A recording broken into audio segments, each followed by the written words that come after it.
professor at University Antwerp in Belgium. He's held positions at University of Edinburgh and University of Helsinki. His research interests are in database theory, data quality, and more recently, today's topic of graph learning. And he's been recognized for his work in data mining and data quality. In particular, he received ACM Pod's Alberto O.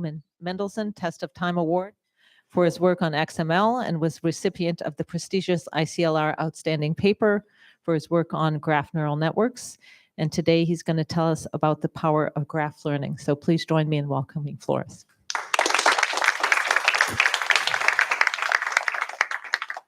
Okay, thank you for the nice and very generous introduction. Also, thanks for the invitation, both from people here at Simons, but also the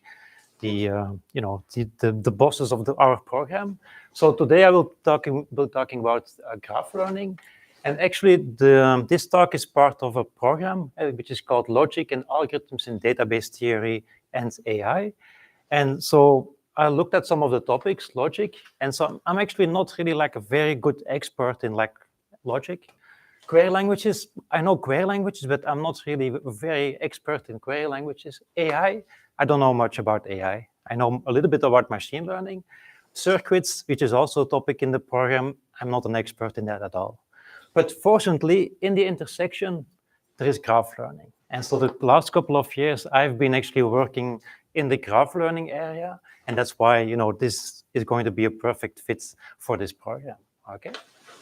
So what is graph learning? So this is supposed to be like a general audience CS kind of style of presentation. So I will be very high level throughout the entire talk. Okay.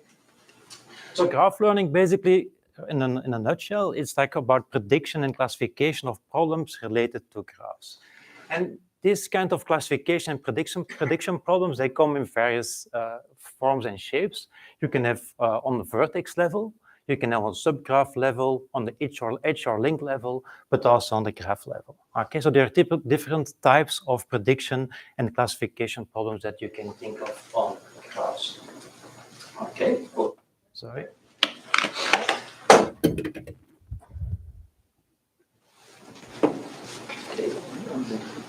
There we go. Okay, so what are more concrete examples? So we have, for example, vertex classification. There you want to categorize like online users and items, for example, or find amino acid locations in protein structures. And this is like a very known, like AlphaFold is a very successful protein folding prediction thing. And under the hood, you find some graph learning aspects there. Link prediction, very important. You have knowledge graphs, and these are incomplete. You want to kind of complete them using links, connections between people, between entities. And so you want to predict, what is new information hidden in the graph that we can basically kind of find out. Okay.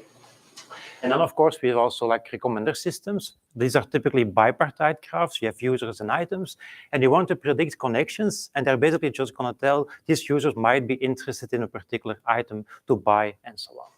And then there are drug side effect discovery is another example of link prediction, where you have, for example, a protein network with drugs and so on, and you want to predict edges between drugs, and these will basically indicate whether or not there might be a side effect. Okay. Graph classification, example of that could be just simply like a prediction of a molecular property of a graph. Okay. And then finally, subgraph task can be traffic prediction. Something which we use very often is like, how do you get from here to Jupiter, close by to have a nice drink in the evenings. Okay, so this is all thanks to graph learning that we find our way to the place, but also back. Okay. Good. So while learning on graphs, obviously graphs are everywhere. And this is kind of the obligatory slide that you need to have if you're talking about graphs. And they can be like event graphs, computer networks, social networks, communication networks, and so on. And so why there is so much interest in graph learning is because any technique that you come up with, it can be immediately applied to a whole sense of kind of data. And this is why it's like one of the most popular themes in machine learning community nowadays to do graph learning. So how is this precisely done? And so what do I mean with this graph learning? Well, I'm going to talk about what some people call like embedding-based graph learning. And what is the idea here is as follows. So this is the space of all possible graphs that you can have. And so graphs with nodes and vertices and edges and so on. And here we have some output space. This can be anything. Here I picked like just the real Euclidean space of dimension d. And so what you're going to do is you want to map this discrete object, the graphs, into some continuous space using some embedding methods. And why do you want to do that? Very simply because, of course, in this space, in this nice Euclidean spaces, continuous spaces, this is where the bulk of the classical machine learning methodologies and techniques kind of work very well. For example, support vector machines or deep neural networks, they operate on vectors. And so they cannot deal with the graph itself. You first have to get from the graph world to this continuous space over there. Okay. So what's new? And so why don't we do the following? And so we take a graph, here a 5-cycle graph, we take the adjacency matrix, we flatten it into a vector, and this is our output space. It's going to be a 10-dimensional space, or you can also reduce it because if you have undirected graphs, you can halve it. And then you can just apply a deep neural network or a support vector machine on top of this. So why doesn't this work, or why is this not the way to go ahead? Because, of course, you have different representations of the same graph. And you can have like all possible permutations of this matrix that will result in different flattened vectors, and they will be all fed into the same method.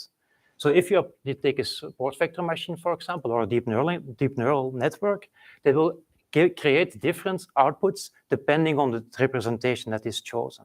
And this is, of course, not what you want. You don't want to get a certain prediction depending on which way you ordered your vertices in the graph. And so this is a very important difference. And this is also why classical methods don't really work well, because what you would need to do is try all possible permutations and then somehow average out the result, just to make sure that they're kind of oblivious to the chosen representation of your input structure. Okay. So instead of just general embeddings, so what graph learning typically operates with are so-called invariant embeddings. And basically what you want is that your embeddings are going to be graph invariants. And so they basically need to be giving the same result if you give isomorphic inputs. And this is, of course, for those from the database theory, this is something which we're familiar with, but this is kind of like genericity in query languages. A bit more formal, but not so formal, is like a p-vertex embedding. And this is the kind of things that map these graphs in our space G to some mapping from vertices to the output space. We say that is invariant if for any graph, any vertex, and so on, and every isomorphism, they give the same result. And so I'm not defining anything else, I'm just saying they give the same result on isomorphic inputs. And how is this invariance achieved in graph learning? Is basically by constructing methods that do graph learning by composing atomic operations that are actually kind of invariant by definition. And so by composition, you will end up with an invariant setting over there. Okay. So what is now graph learning? And so now we know the ingredients. We go from graphs, our space of graphs, to some continuous space. We're going to do this by means of these invariant embeddings, and taking the discrete object, mapping it to some continuous element in some space. And so now what is the learning aspect? Well, now we're giving, and this is just a semi-supervised setting, we're going to be starting from some training sets. This training set consists of graphs, potential vertices, or more than one vertices, and some output label. And these are the precise values that you want to predict, or the label of the classification, and so on. That's our set T. And then typically what is done is you do empirical risk minimization. And this is just one way that you could do the learning. And what is the goal here? This is simply an optimization problem where you want to find in your space here of our hypothesis class, which consists of invariant embeddings. And so you fix a hypothesis class consisting of these invariant embeddings. You want to find an embedding or that embedding that basically minimizes your empirical loss, which is nothing else than given a loss function. You just want to measure for each element in your hypothesis class, which is an invariant embedding.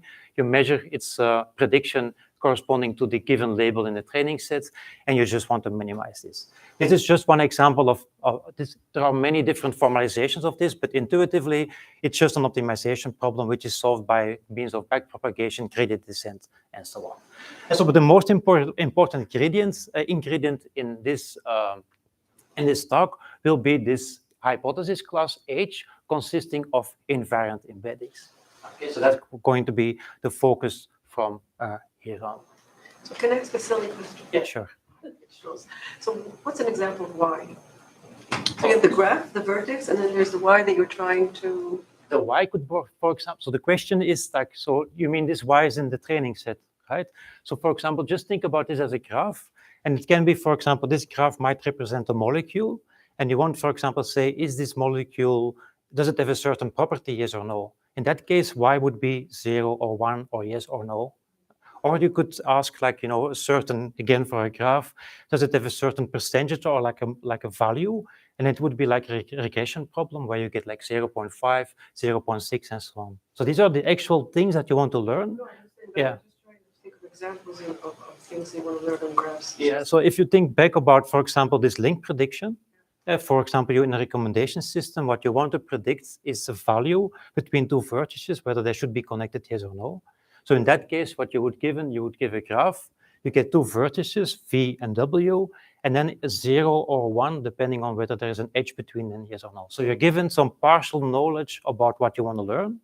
And the hope is now that in your hypothesis class, that you will find an invariant embedding that explains well the given information in the training set, but of course, hopefully also generalizes to unseen examples. So the V is some sort of vector, some sub... This V, I should have explained, this is like a tuple of vertices. Couple verses. Yeah, so it can be also no vertex, then it's basically just a graph. Yeah, so you would have a graph label, and so on. If you want to predict things on the vertex level, it's a graph or vertex label, graph, vertex label, and so on. If you want to do link prediction, you have a graph, two vertices, and so on and so on. Yes, thanks for the question. What are your typical loss functions? That can be anything. I mean, it can be just least square. It can be, you know, like a Euclidean. They can be like just some entropy based or and so on. So it really depends on the application. Depends also whether you do regression, if you want to predict a continuous value, or whether you want to do like a classification of Boolean, like finite label classification. There are libraries full of loss functions, and they're very important when you actually want to learn something. But in this talk, I'm just going to, you know, make my life easy and just use loss. It will never appear anymore in the talk, but we can maybe take this offline afterwards. Okay? Yeah. I think in general it's hard to say if, like, to just classify whether two graphs are isomorphic. Yeah, sure. So like, is it necessary to enforce this, or could you also have like a looser notion? You could, yeah. So this is something that's being discussed in the community, that maybe this notion of graph isomorphism is too strict for the graph learning setting, and there should be more like an isometric kind of, or more continuous version of this, where you embed your graph in some space and then have some kind of more geometric notion of similarity. Yeah, good question. Okay, so this is what is learning, optimization problem. And so we know now what the graph learning is about. And so, but of course, the big question here is, what are these hypothesis classes? And so what are examples of these invariant embeddings that actually will do the job? And because that's very crucial. And so each of us can have his own or her own hypothesis class that you hope is going to explain and really do a very good job in explaining your training data and generalization for things that you didn't see before. And of course, hypothesis classes have been around for ages. And so going back from the 1970s, and this was way before deep learning and so on. And there were really kind of fingerprinting, and kind of, you took a molecule and you extracted some features, number of 5 cycles and so on. You just took some like handcrafted feature engineering. You mapped it into some space, and then you applied some functions on it, some classical machine learning things on it. And so there's a whole kind of, you know, history behind graph learning, starting from these handcrafted features. Then kernel methods were very popular for a long time. But then I want to forget about all that and actually jump to 2017, 2018, and so on. Since then, basically, there were lots of like deep learning and graph neural network kind of style embedding methods that arose. Okay, so this is basically going to be the focus and the topic of the rest of the talk. Okay, so here you see like neural message passing models, graph states, KGNNs, and so on. I will explain more about this. Now, what is going on in the community is that every second, almost on archive, there are new methods being proposed. Okay, and so this is really amazing. Like, it's a very good time to be in this area, because you can actually just continuously check archive. And then there's a new method. You can start analyzing it, and you have your next paper ready. You can put it on archive. So it's like it's like a cycle. It's beautiful. Okay, and so I think yeah. Okay, that's it. Yeah. So that's all the things I had. And so of course the question is like what to do with this. And so these are kind of, as you see, maybe graph former, very popular, graph isomorphism network, graph convolutional network, message passing, graph attention networks, walk GNNs, you have ChEP-nets, Cayley nets, simplicial MPNNs, random MPNNs. I mean, it's a whole zoo. Okay, so each of these basically you can fit into this. I'm not going to go back one slide because the animation has to go over and over again. So if you think about this optimization problem, so each of these for example, ordered subgraph networks is one hypothesis class that you can train and find the best invariant embedding for it. And so that's basically the importance of these things. So big question, if you're coming from like query language or like database theory and so on, so how to compare these things? And so how can we say anything about these two different methods? How can we bring order to the chaos? Okay, and that's basically what we're going to do in the rest of the talk. And so what we're going to see is we're going to look at these graph embeddings that I just said is on these slides. We're trying to go and see this as queries in some query language. Okay, then we're going to analyze the expressive power of these query languages. So we're going to actually make an abstraction. We're not going to look at specific, implementations of one simple embedding methods. We're going to look at queries, at query languages, study expressive power, and then hopefully transfer this understanding back to the graph learning scenario. So that's basically what is the power of learning in the title refers to. As we're going to look at the expressive power of the query languages and transfer these results back to the graph learning community.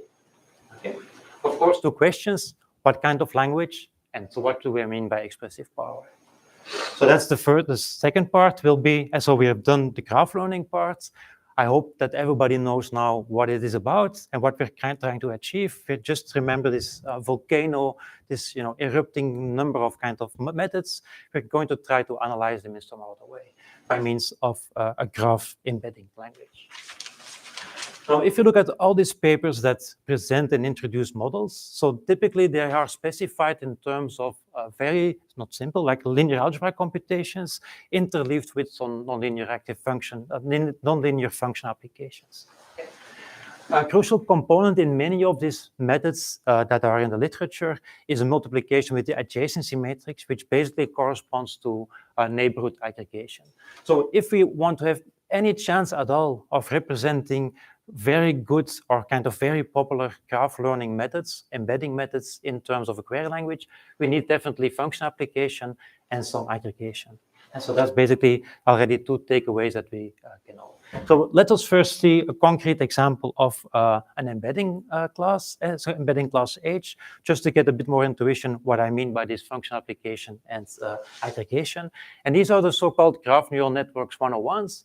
So what we're going to do is we're just having nonlinear activation functions that are typically in deep learning systems. We have values, sign, sigmoid, and so on. We're going to represent the embedding for vertices by means of a matrix. And so here we have n vertices, and let's say we fix a dimension in which we're going to embed the vertices to D. So every of these matrices will basically look like this, and this will just say this is the feature or the embedding for vertex V1, this is for V2 and V3. And then we have weight matrices in every layer. And so it's deep learning, I forgot to say this. So we have a number of layers. So this is parameterized by T.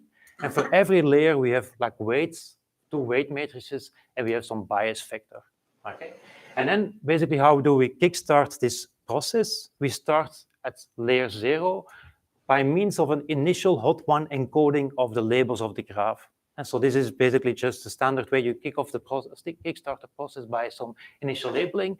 And then you inductively define what is my new embedding at layer T, I'm defining this in the results that I got from layer t minus 1. And so what I do, I take a weighted combination from the previous layer features. And then here, crucially, I'm taking the aggregation over the neighbors using multiplication with adjacency matrix of the features, again, computed from the previous layer, and I'm adding some bias. Okay, and then, of course, you apply a nonlinear activation function. And that's one layer in a graph neural network. And this is then repeated until a certain amount of layers.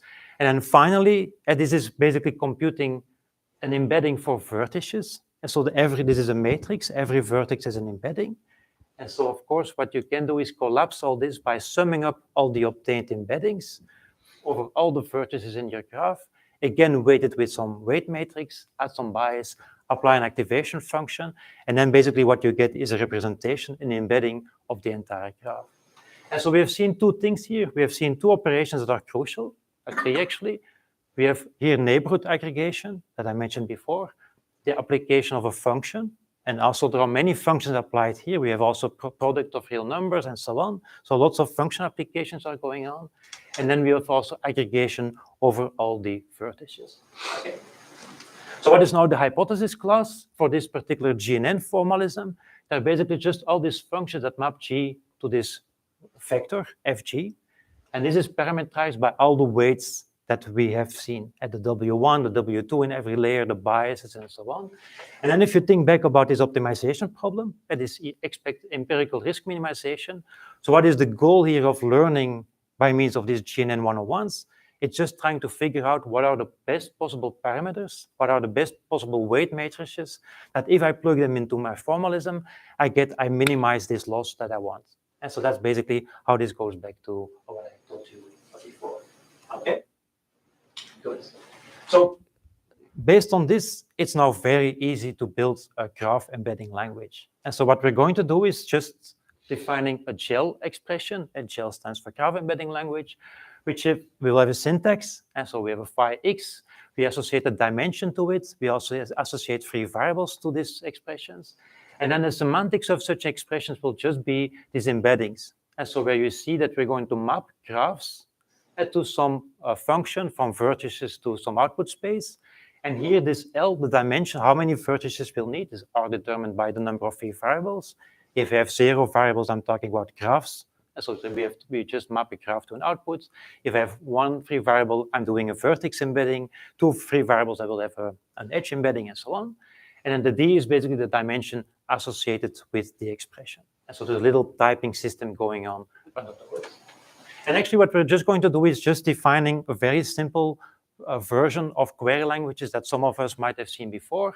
And so query languages with aggregates have been studied by Leonard Lipkin and others in around 2000. And actually, I learned about Data Logo. It's actually also a little bit similar in spirit to Data Logo in some sense, but it's more specialized to real numbers, and there are more aggregations and function applications.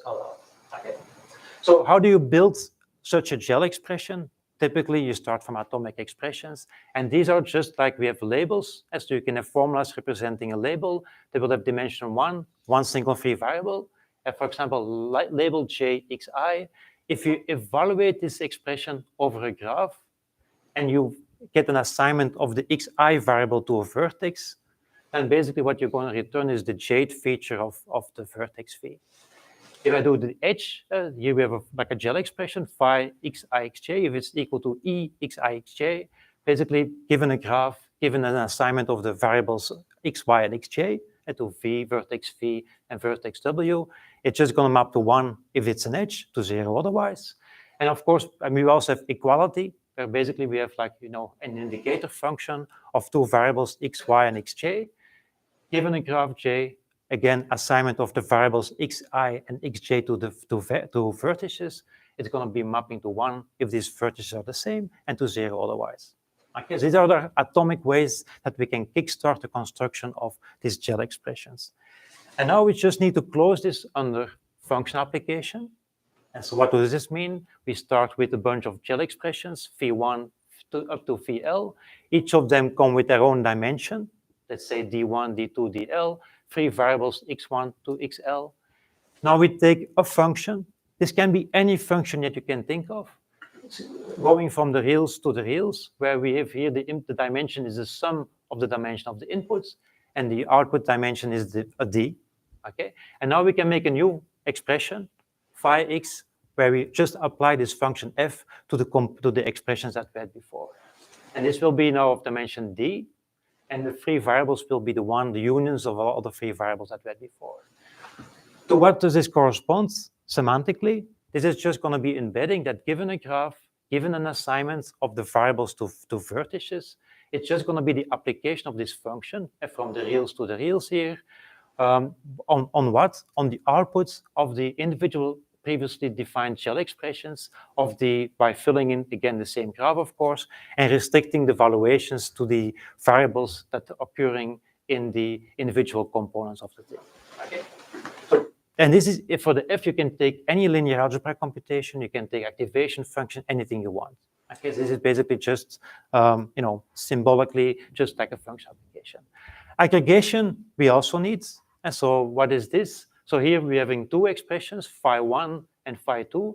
They're gel expressions of dimension d1 and d2, free variables x and y. And now what we're going to do is we're going to take not a function from the reals to the reals, but we're going to take a function theta, which maps bags of vectors in R to the power d1. And so d1 dimensional vectors, a bag of them, a multiset, to some vector in Rd.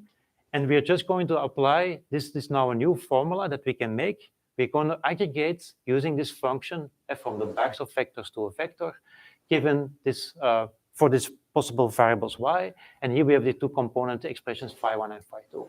Okay? This will be an expression of dimension d.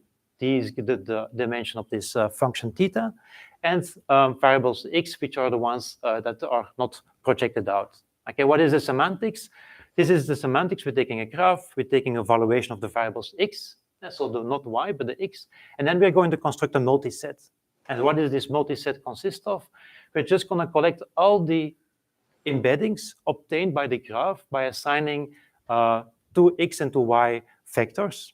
Okay, and then we're using the phi2 as a guard. And so we're only taking in the multiset all the vectors that we can obtain, as long as this second condition is satisfied, meaning that you get a non-zero answer. And this is kind of a conditional aggregation, if you wish. So let me give you an example here. And this is an aggregation example, so where we're taking the sum as our summation. We have here three variables, x, y, z. This is what is the phi1. It's just a trivial indicator function. It's always going to map to 1. And so every evaluation will map this to 1.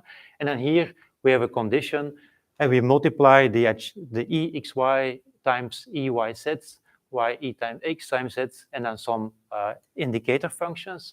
And here I'm using the dot as a shorthand for product function application. And this is also a shorthand for 1 minus something. And so this is shorthand notation. So what does this compute? Just to fill the room? The triangle query. Okay.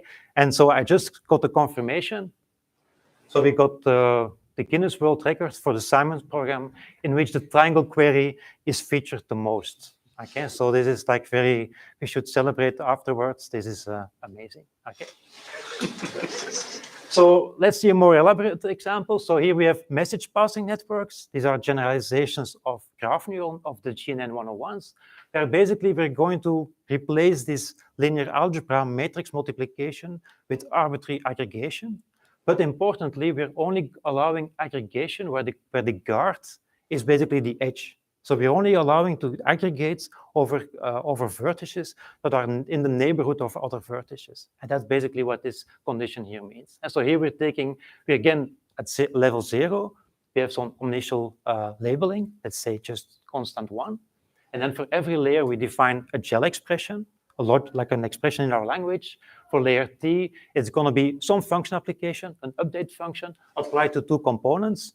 The thing that I got from the previous layer, this is again an expression, combined with the aggregation for some aggregation function for my variable x2, applied on the expression that I got from the previous layer, conditioned on the edge. And so I'm only going to kind of just look at, if you look at the semantics, given a graph, given a vertex mapping for x1, we're just going to look at all the neighbors of this v1. looking at the previously computed features, aggregating them in some way, and then applying an extra update function. If we do a readout layer, we want to collapse this into a graph representation. Then what we can do is we take, for example, our expression after layer L. Let's suppose we have L layers. Okay, this is my expression. And now we just do like a dummy guard. And so we do like unconditional aggregation. And so basically, this is always going to be 1. So we're just going to aggregate over everything, which basically means that we're looking at all the vertices and are going to collapse the expressions, all the features that we compute into one single expression, again, using some aggregation function. Okay? And this encompasses the GNN 101s. And as you can see, it's a very simple translation of, of like things that you see in the papers on machine graph learning. You can almost like trivially kind of encode this into this GEL expression by means of the right aggregation functions and so on. Okay. Importantly, and so I'm coming also from the database theory. So we like fragments of query languages. And so what we're going to do is we're looking at 2 fragments of this language, namely GEL K, omega theta. And so this is the K variable fragment of GEL. And so I can only use K variables. And so I have x1, x2 of xk. And we can take functions in some set omega and some aggregation functions in some set theta. And we also look at the guarded fragments of this GEL expression, of this GEL language, which is a fragment of the 2-variable fragment of GEL, where we're only allowing aggregations where this guard is going to be this edge. And so this was on the previous slides. So this I only are allowed in this component here. I only can do the edge aggregation, and this will be the condition. I can only range over the neighborhoods.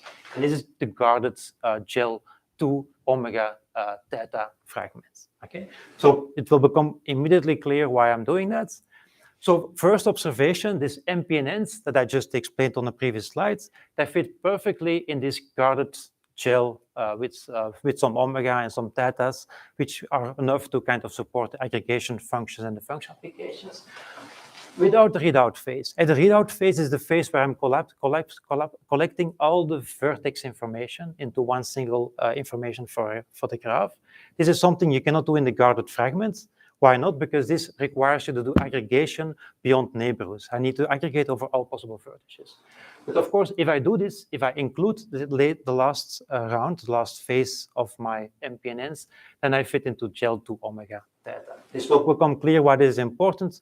Remember this, MPNNs, message passing neural networks, are one of the most popular frameworks that exist. And so it's very important that these 2 things fit into these fragments of query languages. And in fact, so this is like a reduced version of this volcano.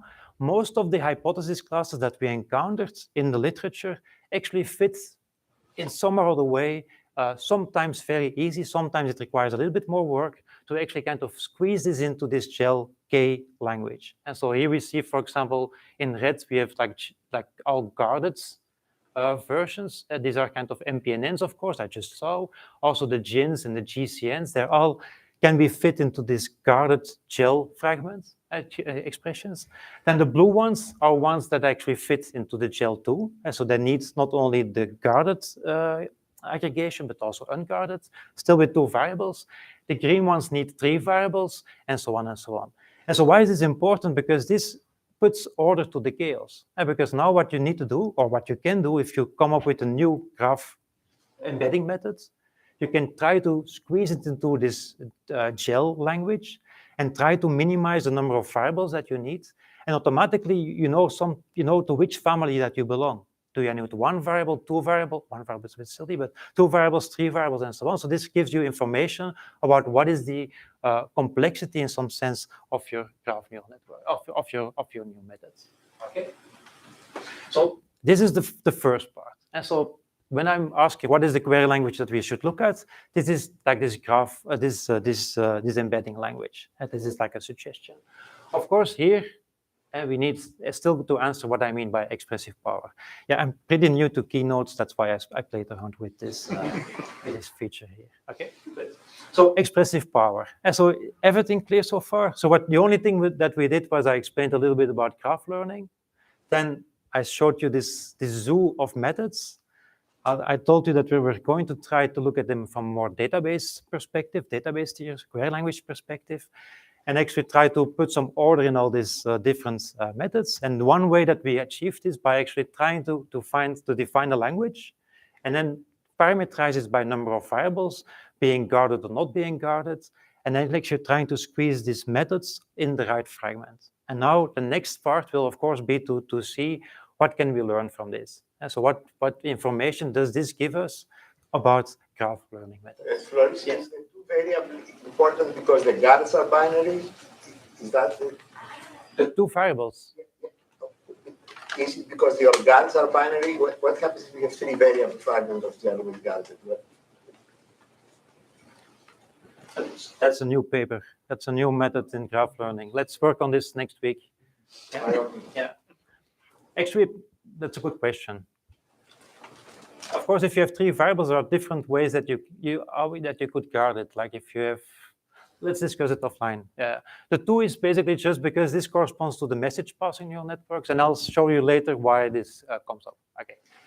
So expressive power. Are there other questions? So one of the most important or most studied notions of expressive power in the graph learning community is what is called the distinguishing power or separating power, or it comes in many names. And this is basically just ask which inputs can be separated or distinguished by embeddings in your hypothesis class. Think about this hypothesis class as this message passing neural networks, the MPNNs. And so this question just asks, like, given two graphs, for example, can you embed them differently in your output space? And that's basically, is this possible? Yes or no?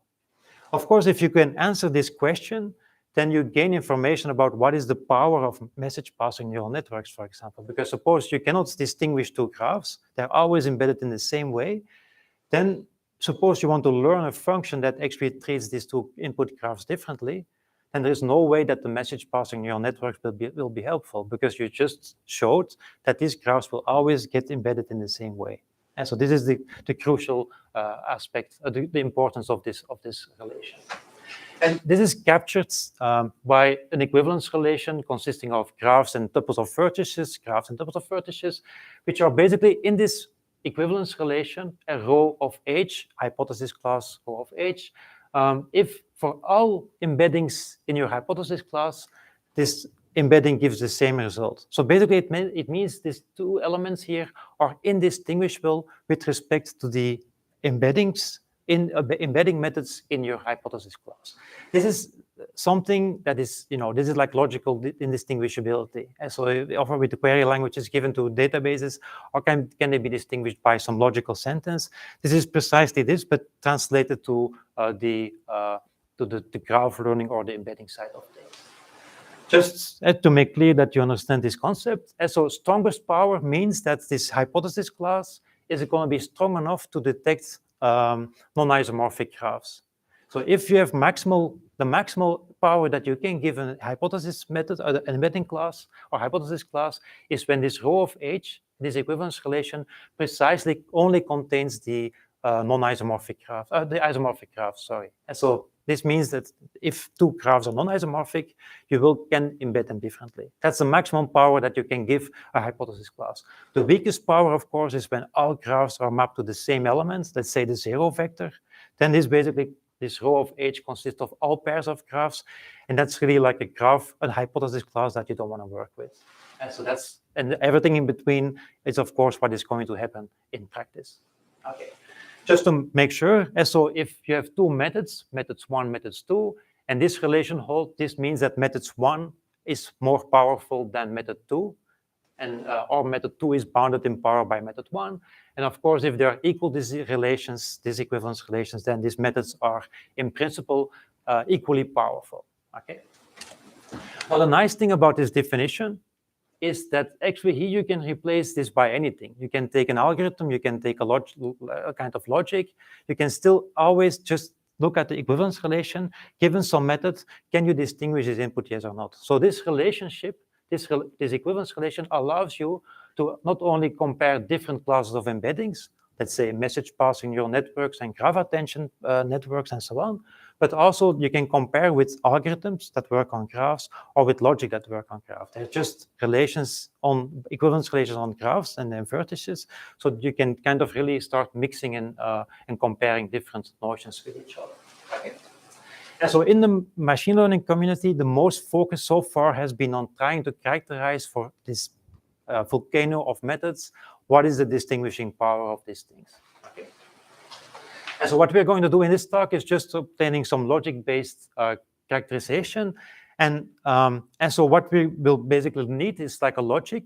And so the reason that they looked at this k variable fragment of the GEL language and the guarded fragment of this GEL language is, of course, because I knew what we wanted to show is that basically this can be characterized or is very close in close correspondence to other logical fragments that are more studied and well studied in computer science.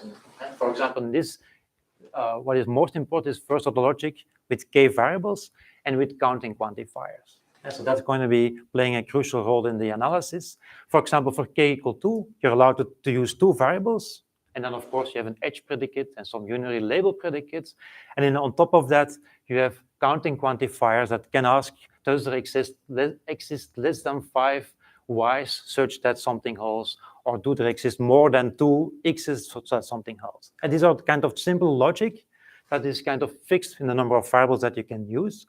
Of course, note, I can reuse variables. That's, of course, crucial. Otherwise, there's not so much you can do. And, of course, here you also have counting, which is kind of powerful.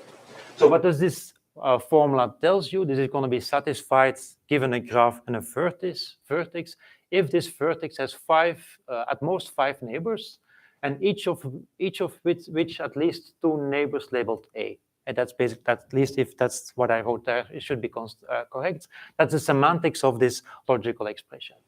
And we also have a guarded fragment of this logic, where basically the existential quantification is always guarded in this form. We're always going to guard it into a conjunction with the edge relation. Similarly as how we defined this guarded fragment for the GEL embedding language. Okay. Good. And so what is now the expressive power of GEL that I was mentioning before? Well, you can see here that following really standard analysis things that we know as database theoreticians, that you can actually throw almost like all the real number computation and so on. It doesn't really matter, right? So you can actually collapse the entire, from a point of view of distinguishability, whether you can map 2 graphs to different items and so on. Everything is actually captured by logic. And nothing has to do, there's nothing to do with real numbers and so on. And so what this tells you is that for the guarded fragment of GEL, that this equivalence relation is the same as the one that you obtain by the guarded fragment of this 2 variable first order logic fragments with counting quantifiers. And more general, if you have the k version, you're allowed to do k variables, then this corresponds to the k variable fragment of this logic. And so what does this tell you is that you can, once you start, if you think back about this pyramid, you take your graph learning method, you squeeze it into GEL k, and you write it just the logical formulas into the thing. Here, what you find out is that the distinguishing power of your graph learning method is completely bound by the power of this logic. And of course, this is very important because these things have been studied for a long time, and people know lots of tools to actually try to figure out which graphs can be distinguished by such logical formulas, yes or no. And the one side remark is the lower, so the upper bounds, and so it's always upper bounded by these logics for any omega and omega theta, and these are the functions and the aggregations. For the lower bounds, you need to have some conditions, namely that your omega, your functions, you need to do linear combinations, concatenation, and taking a product, or you don't need product, but then you have a nonlinear activation function, and it's sufficient for the aggregation function to be summation. That's really the only thing that you need to actually make this equality hold. Okay.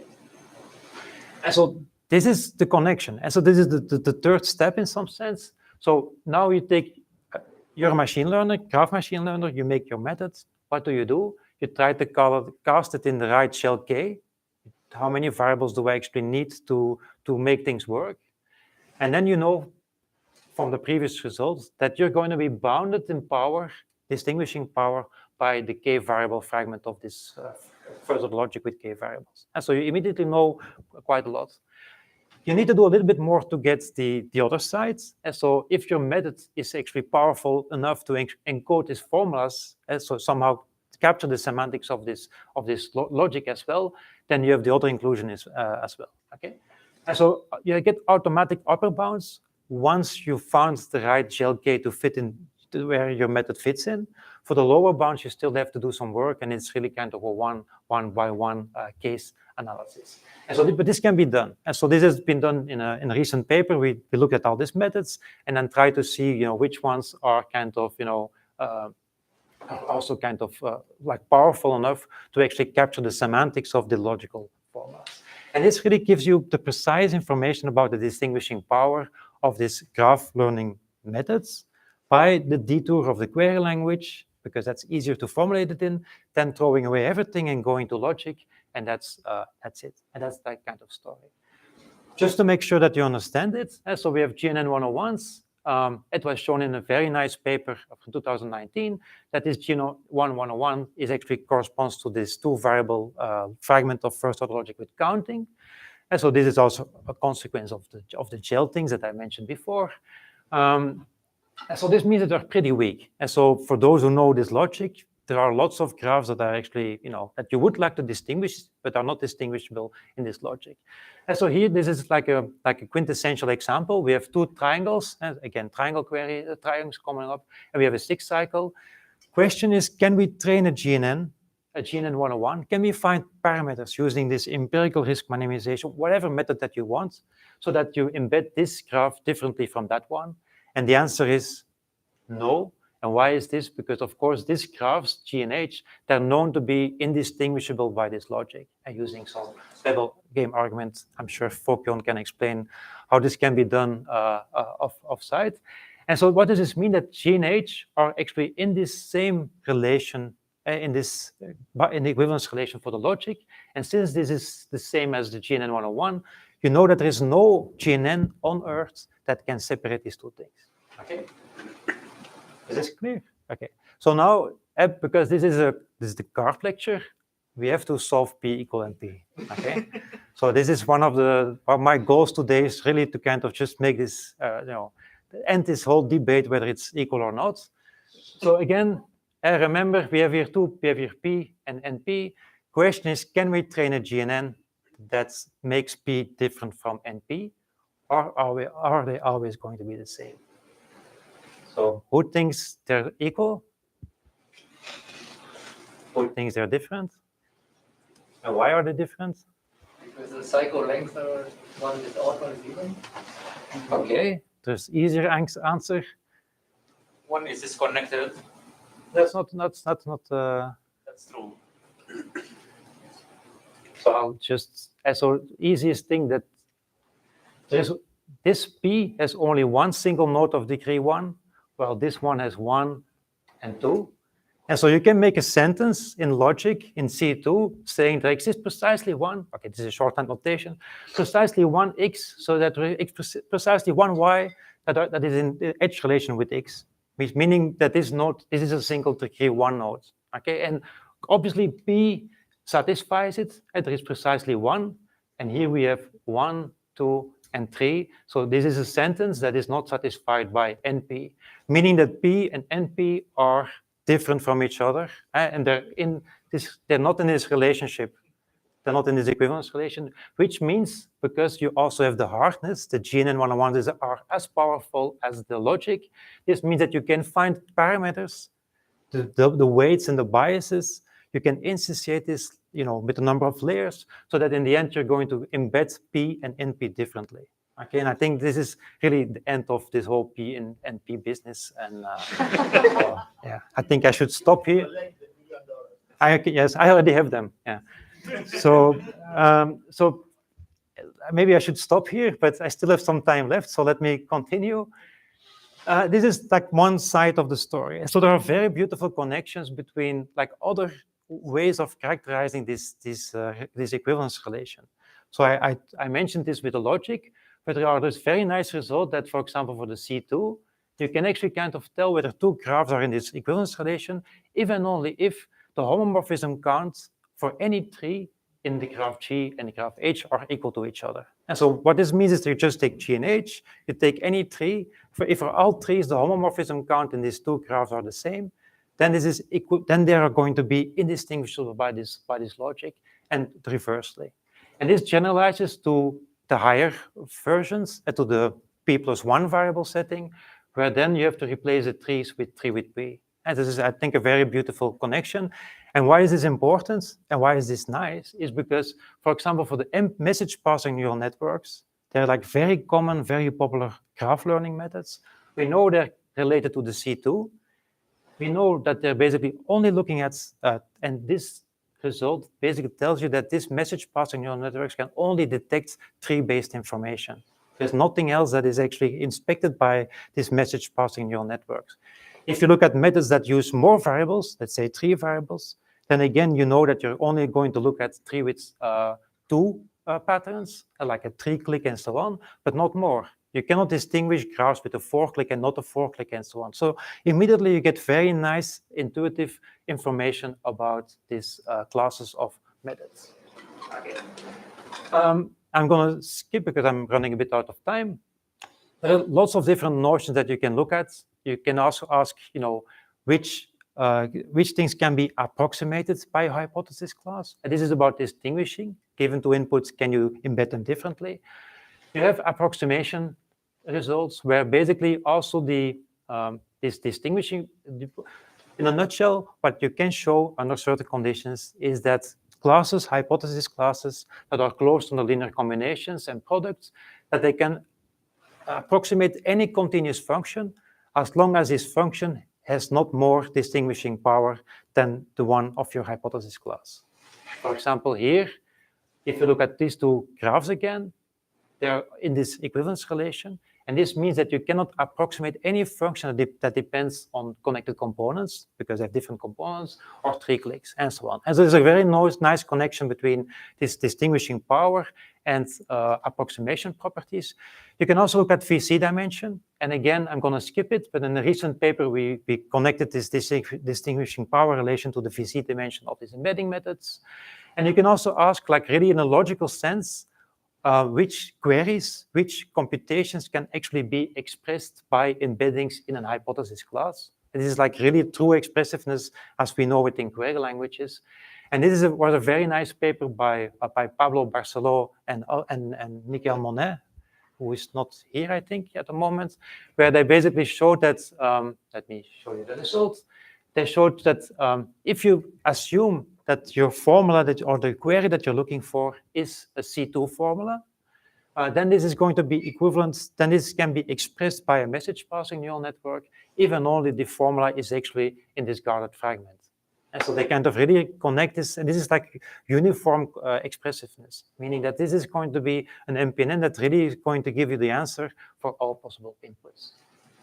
And then this was recently expanded considerably by Martin Grohe, that he actually bounded and precisely found this connection to not the C2 logic, but the two variable fragment of first order logic with counting quantifiers. But this is a completely different animal. This is like a two-sorted logic where you have numerical comparisons and so on. I don't have time to go to that. Okay. So this is somehow the story that I wanted to tell. I have some conclusions. I don't know whether I have time for the conclusions. So 2 minutes or, yeah. MPNNs, they are the most efficient and most widely used, but they have very weak expressive power.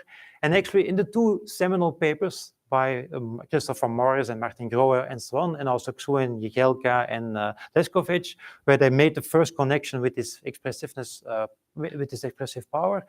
The fact that these MPNNs are so weak has led to a flurry of new methods trying to boost the expressive power of graph learning methods. So it's maybe not so on itself the most interesting thing to actually find out what is the expressive power, but you now have like really like a yardstick that you can compare with. And so this, and the whole area is really trying to show, I'm coming up with the new methods and then showing, oh, look, we can do more than the previous method. And this more is now really formally defined in terms of this logic. Unfortunately, for k larger than 2, you need not matrices, but you need tensors. Things is like completely inefficient. And what people do instead of that is they try to do feature augmentation, where they pre-compute some information like home counts or isomorphism counts, things which you cannot capture by the MPNNs, and feed it into the beginning, into the pipeline. Random features, surprisingly, if you have random features, you suddenly become universal. And so this is some real nice results. And then spectral and global properties, where you take spectral components and so on. And here the logic really fails. And so there is no clear understanding of what is this logic, how you can interpret it like eigenvalues and eigenvectors, enriched graph learning methods, and so on. So there are lots of things to do there in terms of expressive power. And then very, very popular at the moment are so-called subgraph GNNs. And so what are these? Instead of looking at one single graph, the given graph as input, you're basically going to make a bunch of graphs by, for example, deleting all possible edges one by one. And so all vertices, like you can, if you have a graph of size n, you're going to have n copies of the graph, each of them with one vertex removed. And then you're running on each of these copies in parallel a graph neural network. You embed them and you aggregate. And these are the subgraph GNNs. Again, completely open, like, expressive power. There are some results there, but many things left to do. Okay. More to-dos, and so the analysis that I presented does not always show up in the experiments. And so there are many embedding methods that are in the same class, same expressive power, same properties, but one really outperforms the other. And why? Nobody knows. And so the tools that I presented are still lacking, and there is room for improvement there to look maybe also at the training, how the training actually happens. And so there was a question earlier, like, what is this loss function? I completely ignored this here, but maybe this is something that we shouldn't do. Maybe we should take this into account and see how the gradient descent and so interleaves with this expressive power.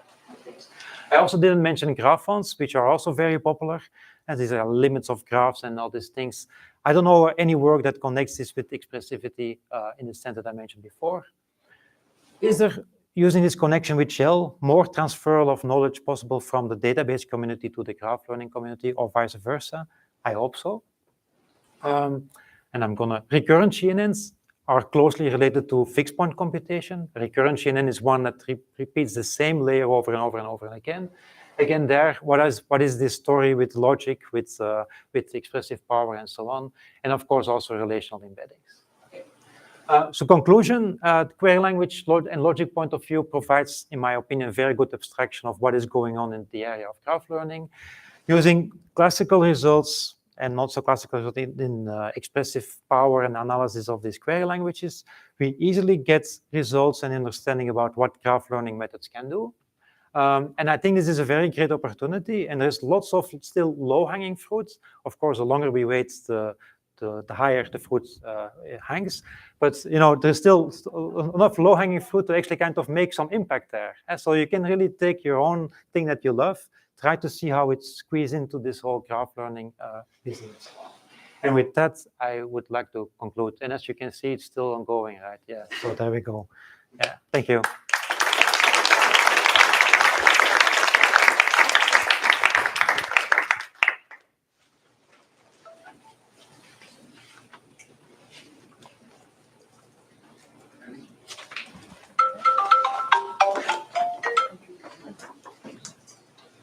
Yeah. So have you considered distinguishing power within classes of graphs? So maybe can you distinguish between two trees or only planar graphs instead of distinguishing all possible graphs? You mean so you mean like to restrict, for example, look at trees, but for trees it's easy because trees can be already distinguished by the C2 by message passing neural networks. Right. Yeah. So that's good enough for trees, right? So that's good enough for trees. For larger classes. No, I don't know any work on that, but it's a very interesting question whether you can actually kind of, if you know that your data satisfies certain property, maybe certain methods are kind of more powerful, but I didn't look at it. Maybe there are some results from other areas that can be applied there, but it's an interesting question. Yeah.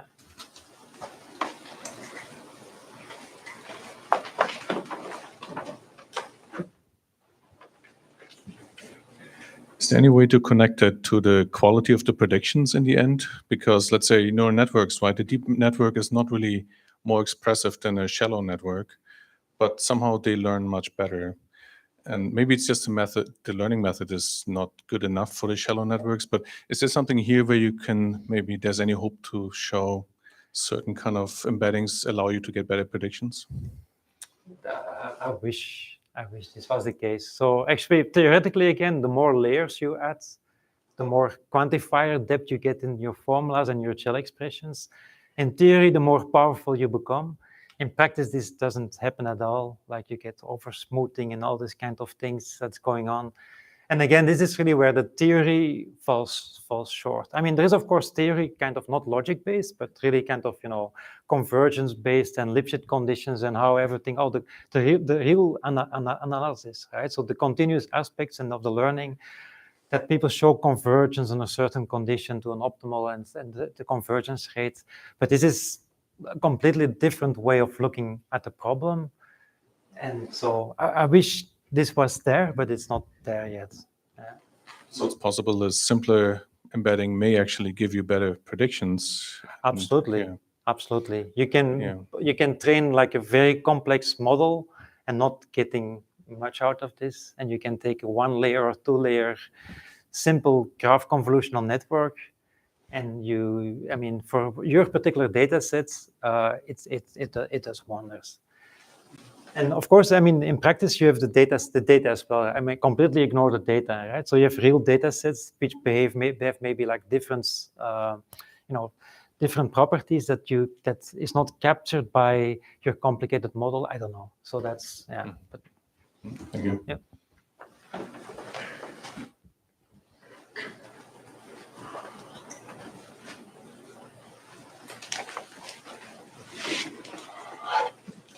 Thank you, Floris.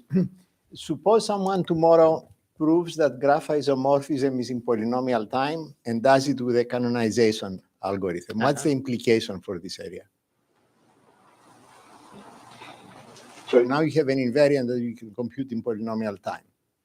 It's related to Remy's question because we have many classes of graphs, let's say bounded degree, where we have polynomial time algorithms for graph isomorphism via an invariant. Yeah. Of course, the thing is that you don't, all the results here about distinguish is like exact, right? So actually you always, although you have a logical counterpart and it's like real isomorphism and so on, in the end, what you want to do is actually not being exact. Suppose you have a precise graph isomorphism test thing that runs in polynomial time, or you can check very efficient that 2 things are going to be the same using color refinement or like Weisfeier-Lehmann kind of algorithms. So the question that why not just run those classical algorithms then? But that's not what you want to do. You want to learn, right? So you want to actually not be deterministic. You don't want to be precise. You want to leave things to the open so that in your continuous space, certain information is maybe lost that is better for your particular data set and function that you want to learn. Otherwise, you don't need learning.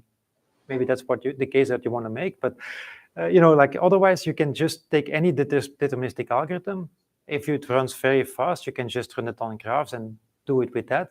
But you actually want to have this freedom of not having precise answers or all the information encoded. For example, message passing neural networks are related to this C2 logic.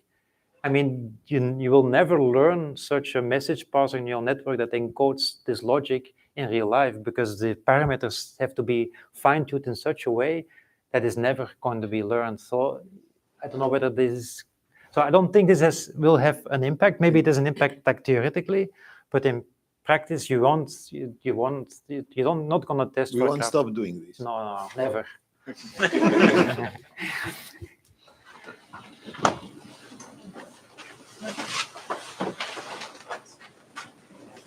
I want to follow up on your extending this to databases open question.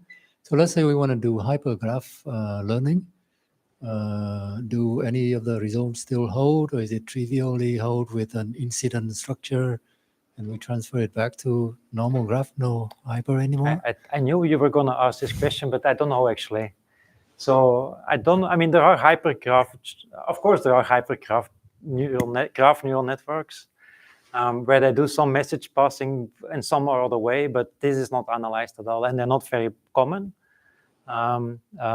Theoretically, there is a route using incidence structures or some other kind of an encoding in graphs, but not natively hypergraph thing. It's an interesting question. It is, of course, something that needs to be solved if you want to do relational embeddings. But answer is like they exist, but it's not worked out in detail yet.